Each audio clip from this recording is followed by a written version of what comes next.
हर जीवित व्यक्ति के अंदर आत्मा मौजूद रहती है। जैसे ही यह शरीर से निकल जाती है, शरीर निर्जीव हो जाता है। यानी आत्मा एक जीव है जिसके चले जाने से शरीर जीव विहीन हो जाता है। शरीर से जुड़े सारे नाते रिश्ते सब खत्म हो जाते हैं। गीता में भगवान श्री कृष्ण कहते हैं, मैं हर व्यक्ति में आत्मा रूप में मौजूद हूँ। यानी यह आत्मा ईश्वर का एक स्वरूप है। लेकिन आत्मा शरीर में कहाँ पर रहती है, इस बात को लेकर लंबे समय से चर्चा छिड़ी हुई है।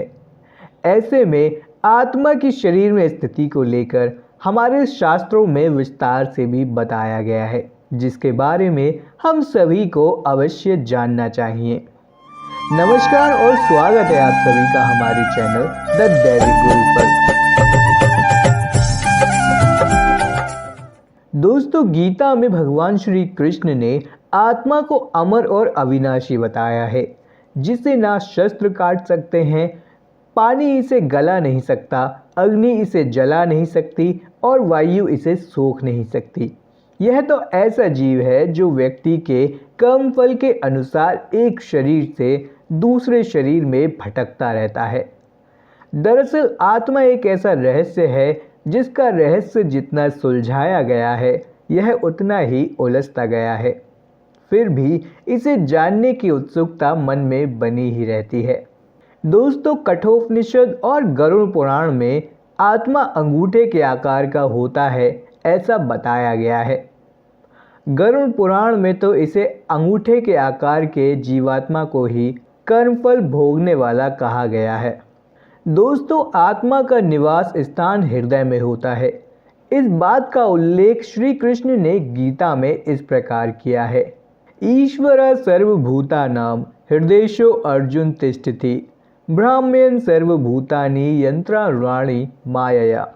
आत्मा प्रकाश पुंज है जो सूक्ष्म शरीर के रूप में जीवित व्यक्तियों के अंदर मौजूद रहती है।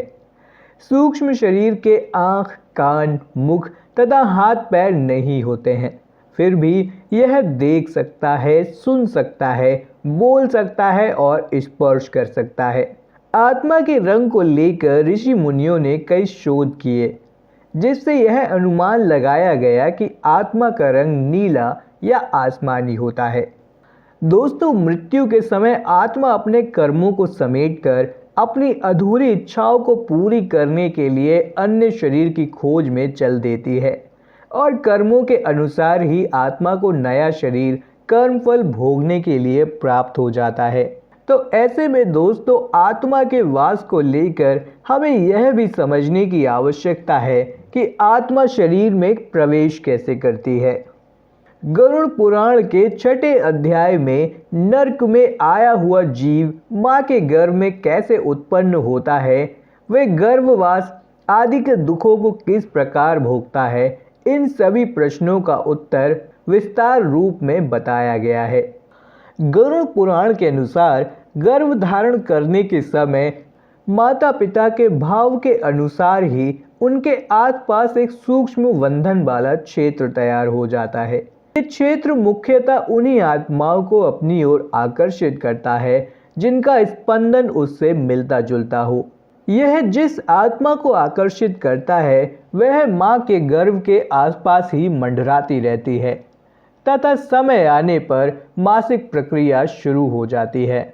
लेकिन गर्भ के आसपास रहने से यह आत्मा महत्वपूर्ण हो जाती है और वह अपना बल लगाना शुरू कर देती है, जिससे जीव कोशों के विभाजन की गति पर प्रभाव पड़ता है और उनकी गति भी बढ़ जाती है। इस दौरान सबसे महत्वपूर्ण अंग जिसका गठन होता है वह हृदय होता है और जिसके पश्चात हृदय के बाकी के अंगों को भी पोषण मिलने लगता है।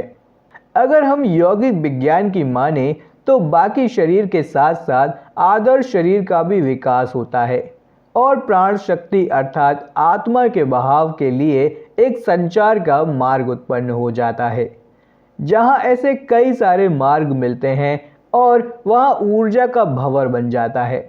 अध्यात्म में इन्हें चक्र और बिंदु कहा गया है।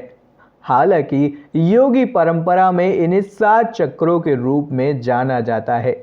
दोस्तों, माँ के शरीर में आत्मा के प्रवेश की प्रक्रिया भ्रूण के विकसित होने से 3 माह के अंदर हो जाती है। लेकिन इस बात को हमें ध्यान रखना होता है कि माँ के गर्भ में आत्मा 3 महीने पूर्ण होने के बाद ही प्रवेश कर पाती है। इसलिए यह कहना गलत नहीं होगा कि गर्भ धारण के तुरंत बाद माँ के शरीर में उसकी आत्मा के अतिरिक्त किसी और की आत्मा का वास नहीं होता। तो दोस्तों, आशा करते हैं कि आपको हमारा यह वीडियो पसंद आया होगा। अगर आपके मन में कोई सवाल है तो हमें कमेंट सेक्शन में कमेंट करके ज़रूर बताएं। ऐसे ही और भी वीडियोस को देखने के लिए हमारे चैनल दैविक गुरु को सब्सक्राइब करना बिल्कुल भी ना भूलें। धन्यवाद।